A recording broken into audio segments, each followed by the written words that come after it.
That's the point. So, good Thanks a luck. lot. Good Yeah. luck on your journey. Thank you so much. Thank you so much. Oh my god, it is too much. Peki Benzerlikten özgürlük olarak nasıl bir ülke? Kendini özgür hissediyor musun? çok hissediyorum. Değil mi? Şöyle, istediğini giyebilirsin, istediğini yer içersin. Kimse sana bakmaz, kimse eleştirmez. Aynen. Bir de İrem neydi bu? Ne yapıyorlar dedin? Ayrımcılık yok mu dedin? Gram ayrımcılık yok. Yani okul sistemlerinde falan öğrenciler yerli ve yabancıyı asla ayırmıyor. Hatta böyle mesela örnek veriyorum, Yahudi bayramı. Derse başlamadan önce bugün Yahudi bayramı, Yahudilerin bayramını kutluyoruz diyerek derse başlıyorlar.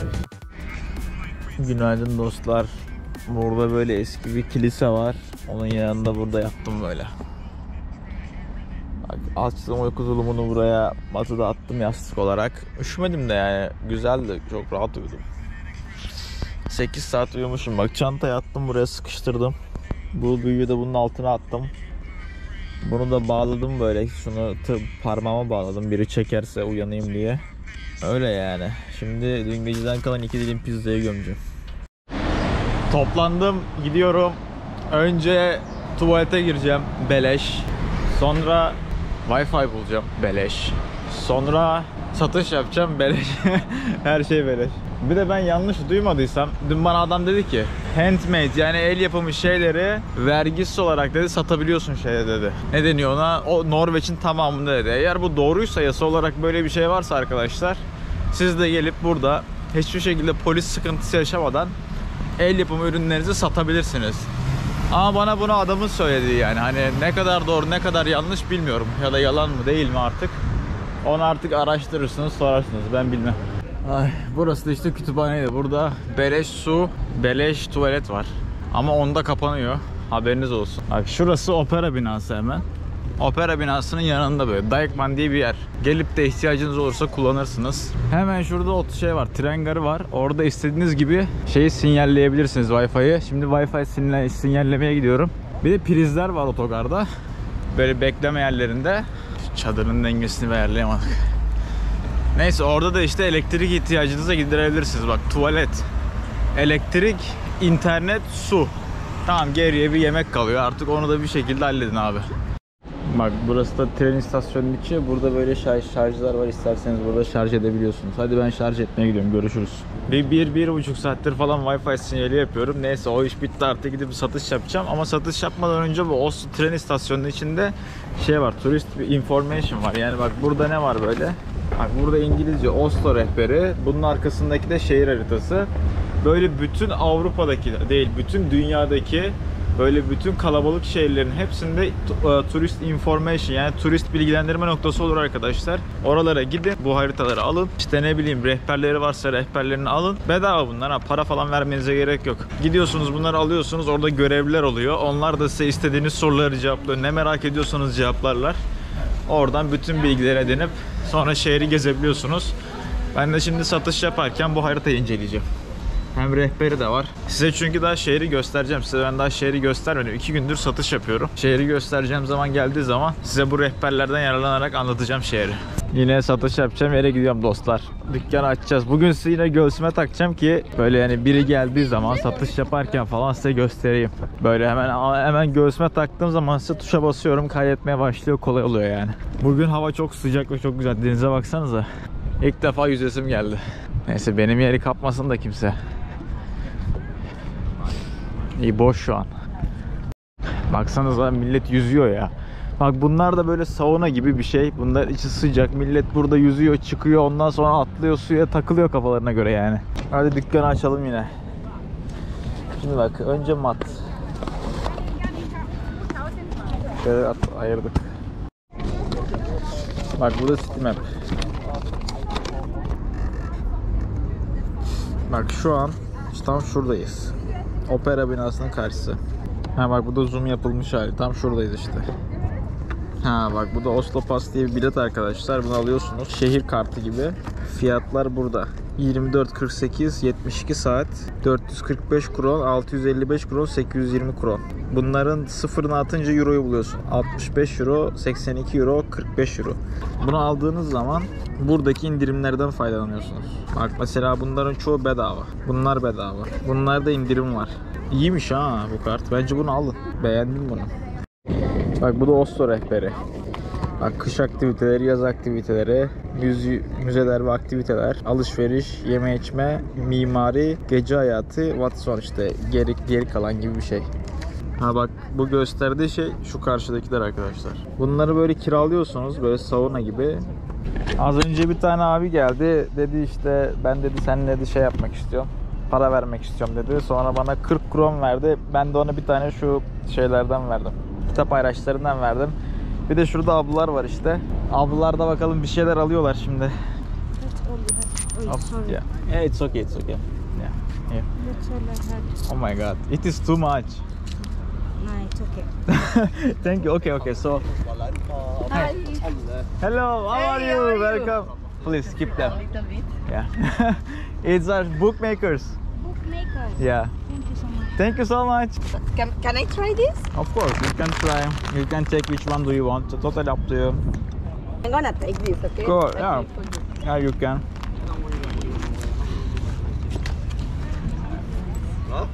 You don't have to pay every time. No, but I pay. 3 Halas? euros is okay for you? Everything is okay. Yeah. Great. Thank you. Thank you. I like a lot. Hello. Hello. How are you? I'm hot. Yeah. Safe. Where are you from? I'm from, you mean originally? Where are you living for a long time? I'm living in London.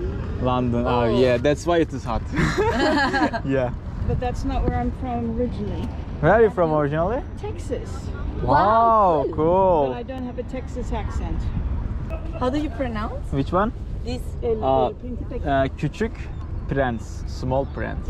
Little Prince. Yeah, Little Prince. Yeah, Little not small, Prince. little. Yeah. Yeah. Little Prince. Yeah, Küçük Prince. Yeah, we say like that. So yes, I would like this Little Prince. Ah, okay, yeah.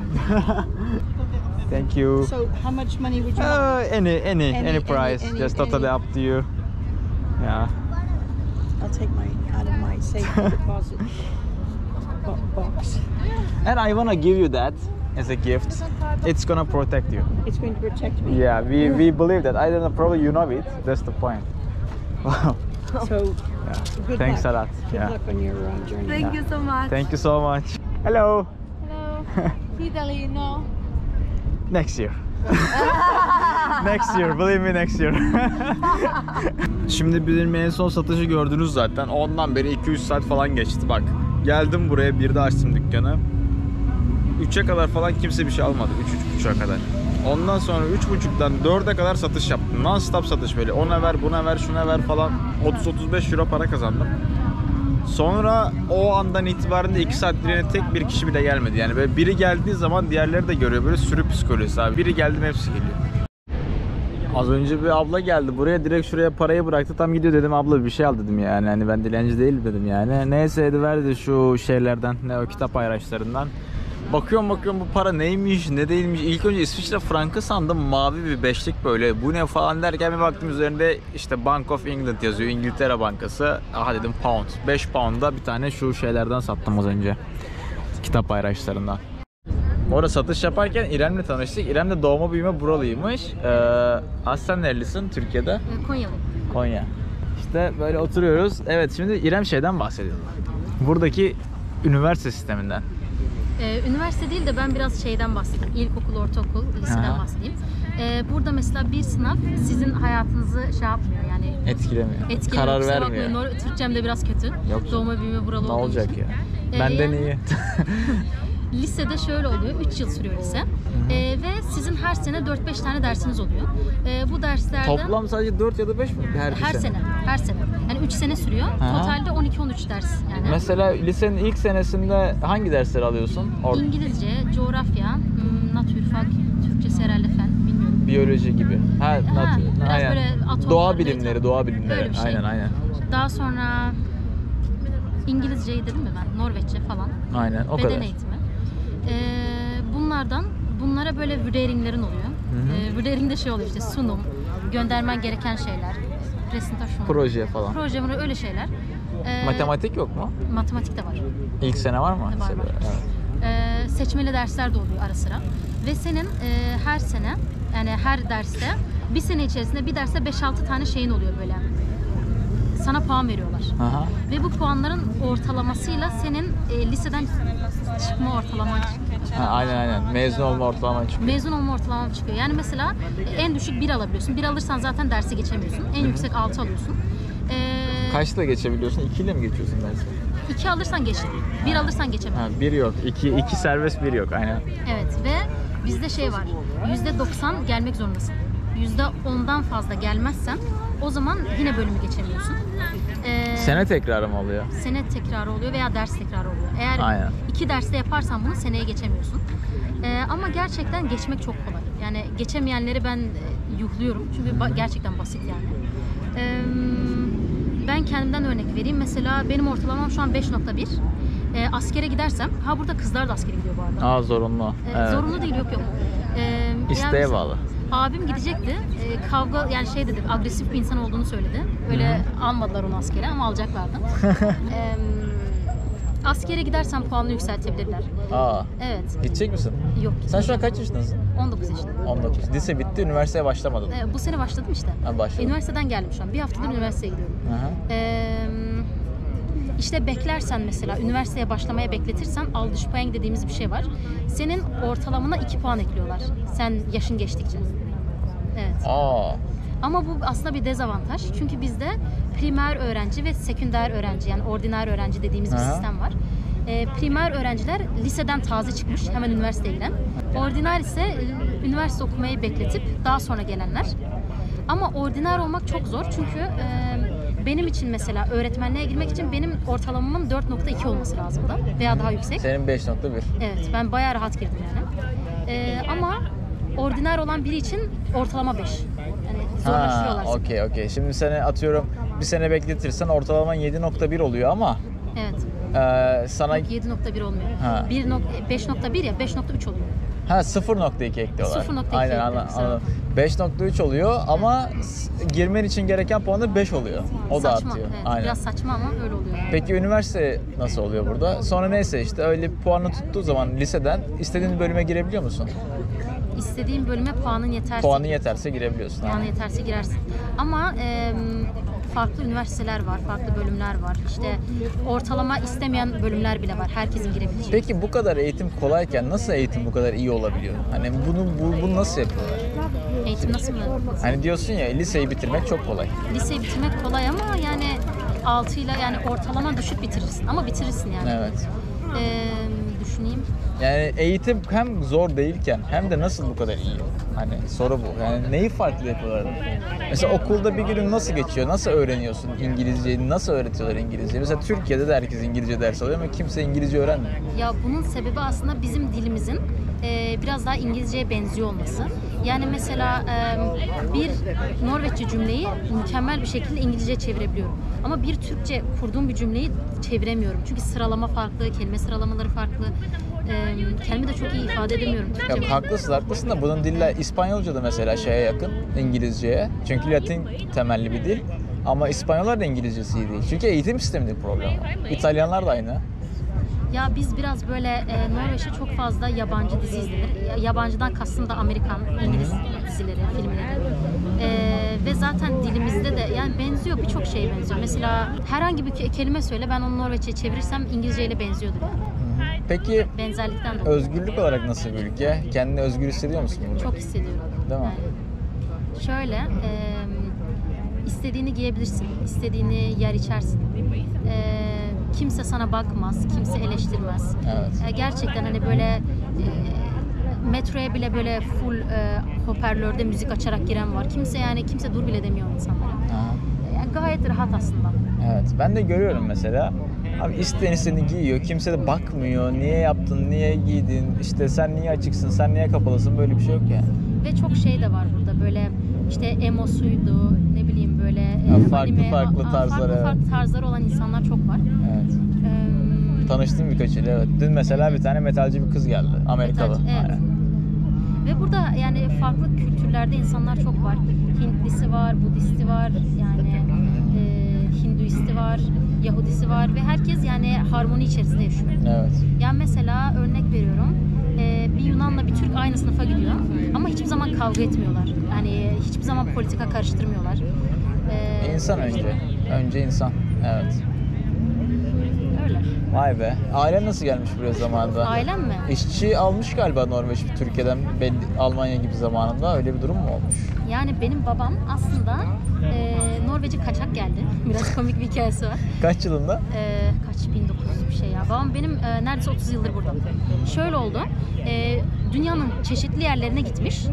İzini kaybettirmek için. İşte Cezayir'e gitmiş, Mısır'a gitmiş, İngiltere'ye gitmiş, oraya buraya gitmiş.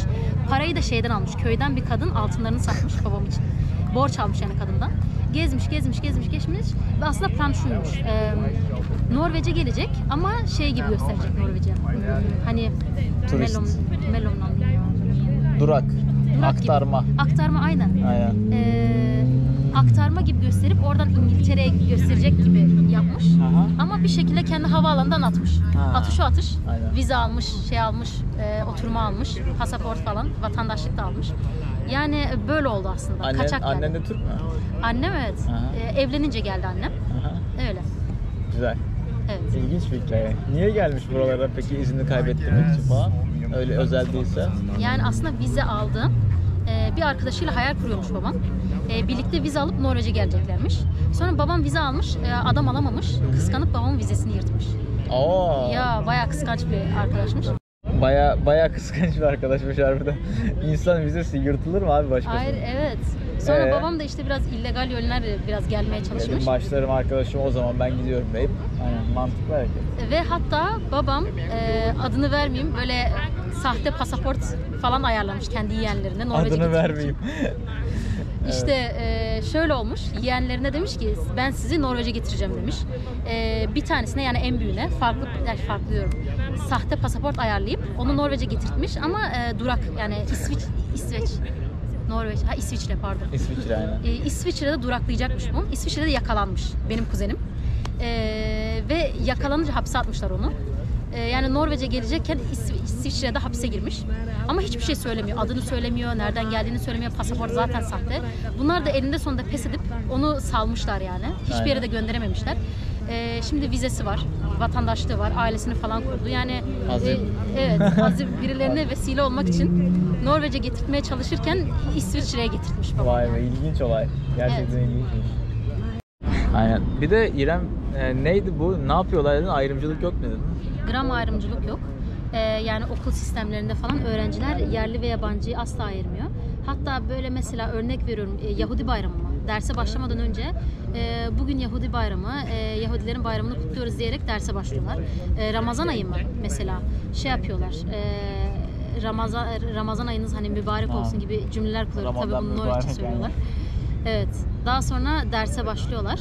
Ve bizim okulda kültür dag dediğimiz günlerimiz de oluyor. Yani yılda bir kültür günü. Orada da işte herkes kendi tradisyonel kıyafetlerini giyip okula geliyor. Halay falan çekiyoruz. Yani Sen ne giyiyorsun? Ben vallahi bir şey diyeyim mi? Kendimi yırtıyorum ne giyeceğim diye bulmak için. Çünkü bunu bir şey olarak algılamasın kimse. Neydi? Olumsuz bir şey olarak. Olumsuz olarak algılamasın ama Türklerin fazla yöresel kıyafetleri yok bence. Var da yok oldu yani. Yani var ama yok oldu evet. Evet.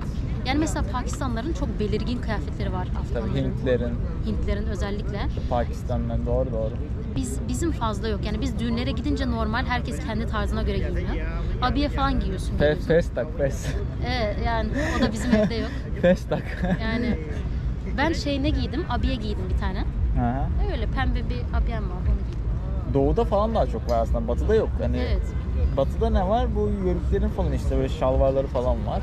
O kadar yani. Onun dışında doğuda var genelde. Sonra Aydın'da Efe kıyafetleri falan var.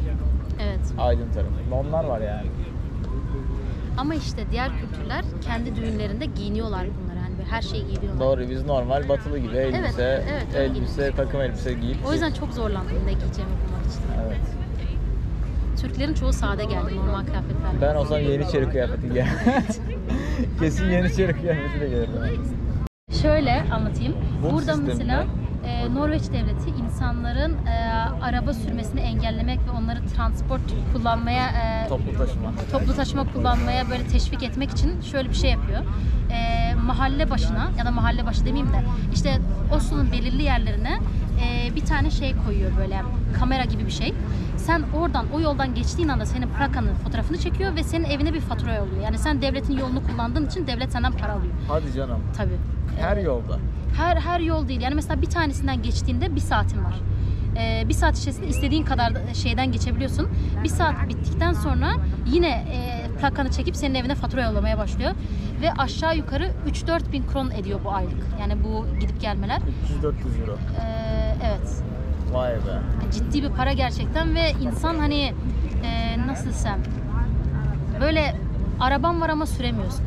Birçok öğretmenim artık okula bisikletle geliyor. Çünkü diyorlar ki arabayla gelince bizim borcumuz var, elektriğimiz, suyumuz, vergimiz, cart curt, hani ödenecek çok fazla şeyimiz var.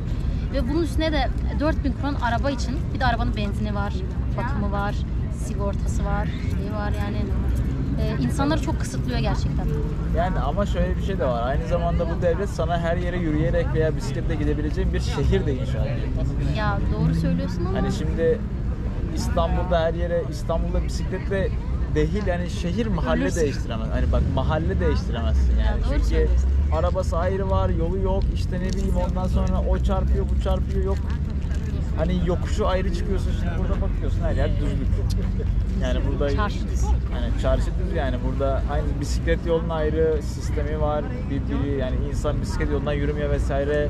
Aynı zamanda hani Oslo'nun birçok yerine yürüyerek gidebiliyorsun. Hani aynı zamanda bu devlet sana yaşanabilir bir şehir de inşa ediyor. Yaşanabilir bir şehir inşa Ve ediyor. burası en büyük şehri Norveç. Ama aslında bundan para kazanıyor devlet. Hani böyle bir şekilde şey gibi gösteriyorlar. Hani biz çevreyi düşünüyoruz, benzin harcamayın diyor. Ama seni de sömürüyor aslında. Ama Norveç gibi bir ülke devlet dediğin sensin. Türkiye'de devlet dediğin ben değilim. Evet doğru. Ama Norveç'te devlet sensin. Hani fark burada. Şimdi Türkiye'de devlet parayı aldığı zaman o para bana gelmiyor geri. Herhangi bir yatırım olarak veya bir şey olarak. Ama Norveç'te bu vergi alındıktan sonra onu herhangi bir cebine bir herhangi bir şekilde atamıyor. Ya da niteliksiz insanlar devlet işlerinde çalışırken bu parayı haksız maaş olarak kullanamıyor. Evet doğru söylüyorsun. Yani aradaki fark da burada aslında. Devlet sensin. Yani O yüzden hani devlet demişken kraliyet ailemiz de var bizim, biliyor musunuz? o sembolik. O sembolik aynen. Hiçbir Evet. şeyleri yok yani onların. Bizim gibi oy veriyorlar. Evet. Evet. Şuradan geçse geçer gider işte. Kimse daha bu kim Evet. demez. Evet. Okuluma da gelmişti aslında kraliçe. Kraliçe. Öyle yani. Fazla yani ama aslında devlet onları çok sevmiyor. Çünkü diyor ki neden hani neden onlar hani kraliyet ailesi, onlar neden daha çok yüceltiliyor? Yani Tabii ki yani kraliyet ailesi olmasının etkisi var ve yani daha zenginler. Ama buradaki insanlar çok böyle şey düşünüyor. Herkes eşit olmalı. Herkes işte sistematik farklar olmamalı. Evet. İnsanlar yani evet. belki kalkar ileride. Hı? Belki kalkar ileride kraliyet ailesi. Olabilir. Aynen. Zaten bir şeyleri yok. Güç mi diyeyim artık. Tabii hiçbir şey. Yani Sembol. ben dava açabiliyorum onu. Aynen. Bu da buzdağına benziyor diye böyle yapmışlar galiba. Buzdağına ben hiçbir fikrim yok. Bu zaten eskiden yoktu. Yani çok nasıl desem. Sen çocukken Kütüphane yok yeni. muydu? Ay hatırlamıyorum şimdi, yanlış bir bilgi de vermek istemiyorum. Yo bu vardı, şaka yaptım, kütüphane yoktu. Ha, kütüphane mi yok? Kütüphane böyle son 2-3 yıl. Kütüphane güzel ya. Kütüphane çok güzel. Evet. Sana şey önerebilirim. Vapura biniyorsun. Aha. Biletsiz de binebilirsin. Şanslıysan yakalanmazsın. Ki ben yani her seferinde biletle biniyorum da hiçbir zaman kontrol gelmedi. Binersin şurada vapurdan, National Theatre Direkt dediğimiz yer. adaya. Adalara gidiyor. 5-6 tane ada geziyor. Aha. Ve yani görsel olarak da güzel ve açılıyorsun yani güzel. Oo güzel. Bence öneririm Bilet sana. ne kadar? Biletler yetişkin olduğun için 39-40 kron falan. 1 4 saat euro. diye. İyi. 1000 bilet almasan da olur. Şimdi seni günaha teşvik etmek istemiyorum. Ama o zaman yakalarlarsa bir en azından 1000 kron yerim. Nasıl yiyeceksin ki sen? Yani adresin yok burada, bir şey yok. Fark etmez. Kim sana adresini Pasaporta işleyecek. Ha Sonra diyecek ki pasaportundaki bu cezayı ödemezsen Avrupa Birliği'ne tekrar giremezsin diyecek. ya. Pasaportuma sonuçta bir kimliğim yasa dışı yolla gelmedim ki, yasal yolla buradayım. Yakalanma oranın 110 diyebilirim. Yani %10. Çok %10 yüksekti. değer mi bilmiyorum. 4 euro iyiymiş çünkü. 4 euro iyi para. 4 euro hayır çok pahalı değil yani, uygun yani. Hani Norveç'e göre 4 euro hiçbir şey. Şu an markette gidip bir paket salam alsam 5 euro zaten. Zaten bir su 25 euro. Aynen bir su 25 kron. Neyse ben dükkanı toplayayım şimdi. Arkadaşlar size bugün kazandığım toplam parayı gösteriyorum. Tabii ki bununla alakası yok. Burada yaklaşık olarak bir 9 euro falan var. Ondan sonra çantaya bir 7 euro falan koydum. Yani 16 euro falan yapıyor. Sonra bak bugün bana birisi bu 5 pound para verdi. Oha bak pound böyle. Bu da değişik bir şey. 5 pound arkadaşlar yaklaşık olarak kaç yapıyor?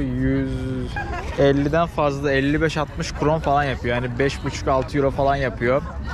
Yani onları da ekleyince kaç oluyor? 17, 5 daha 22. Bir de 15. Yani bugün arkadaşlar bir de 150 kron daha kağıt aldım. Bugün toplamda yine bir 40 euro falan yaptım. Yani 2 günde toplam kazandığım para 40 euro, 80 euro oldu. Yani 8 kere 2, 1500 lira para kazandım arkadaşlar 2 günde Norveç'te bileklik satarak. Çalıştığım saatlerde bak bugün 1.30'da geldim, 7'de ayrılıyorum. Yani bugün 5,5 saat çalıştım. Dün de bir 6 saat çalıştım. Yani 11-12 saatte 1500 lira para kazandım. Saatlik 100 TL'den fazla para kazanıyorum şu anda. Neyse şimdi Wi-Fi sinyallemeye gideceğim otogara.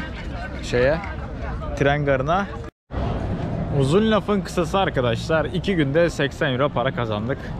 Şimdi bunu eğer devam ettirebilirsem Norveç'in geri kalanı için para kazanmış olacağım.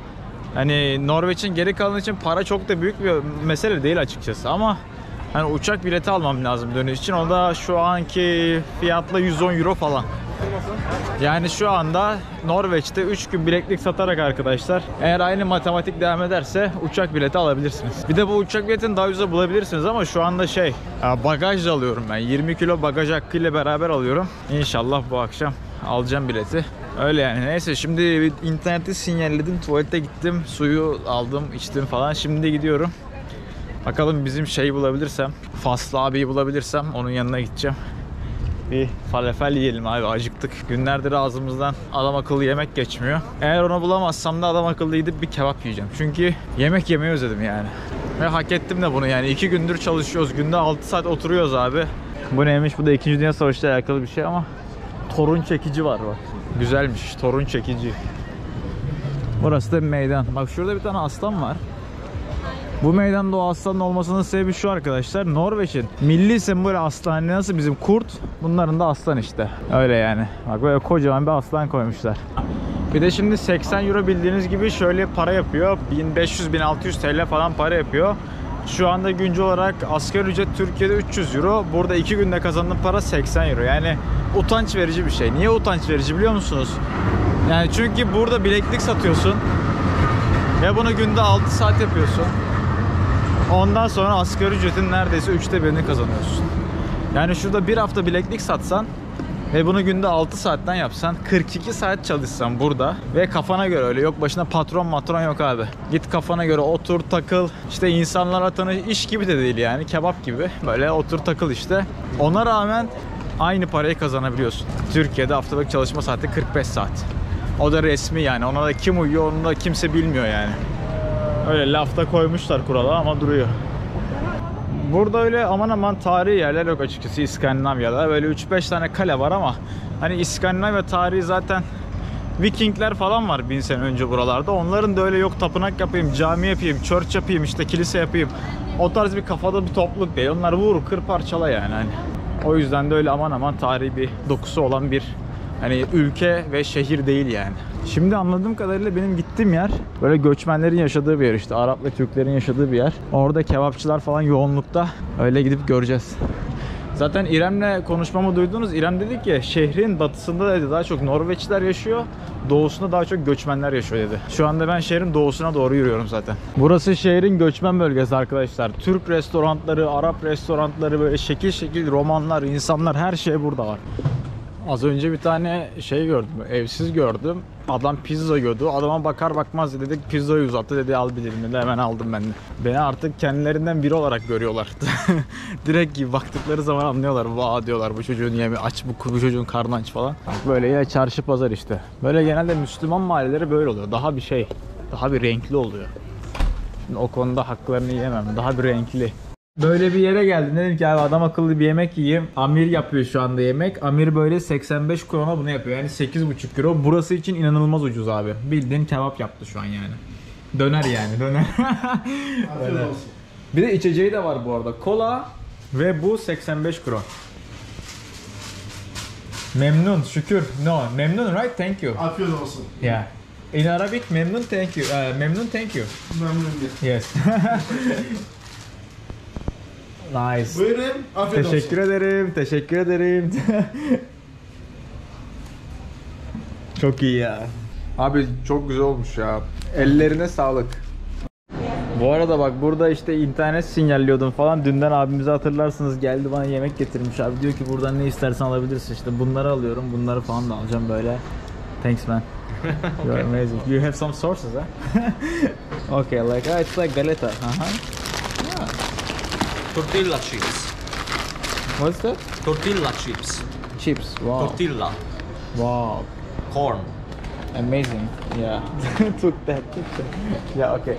Like this one and some bars. Can I take? Take all of them if you want. Yeah. You took them for me, just for me. Exactly. Yeah. So let's one more orange and it's You enough. take it. You Yeah. can take two if you want. Yeah. Wow. Abi bana bunları verdi ya. Yeah. Thanks again. Sağ olsun ya. Evet. 40 euro kazandık bugün. Gittik. GoPro'daki videoları attık bilgisayara. Şimdi yarın sabah da gidip dönüş biletini alacağım. Artık 2000 TL, 110 euro yapıyor. Umarım sabaha kadar artmaz. Sonra sağ olsun bizim Mike abi geldi bana bir sürü yemek getirdi. İşte çikolata, bar vesaire. Yine gidiyorum. Aynı yerde yatacağım. Dün gece yattığım yerde. Hala host bulamadım. Kalacak yer bulamadım. Hemen buradan para kazanıp gitmem lazım Norveç'ten. Norveç'ten değil de Oslo'dan yani. Acilen şu parayı kazanıp arazi olmak istiyorum yani. Artık yarın sabah video çekerim. Çünkü zaten dün gece kaldığım yeri gördünüz. Yine gidip aynı yerde kalacağım. Oraya yürüyorum. Yine bak sokaklar bomboş. İncin top oynuyor. Hadi sabah görüşürüz. İyi geceler dostlar. Abone olmayı unutmayın ha.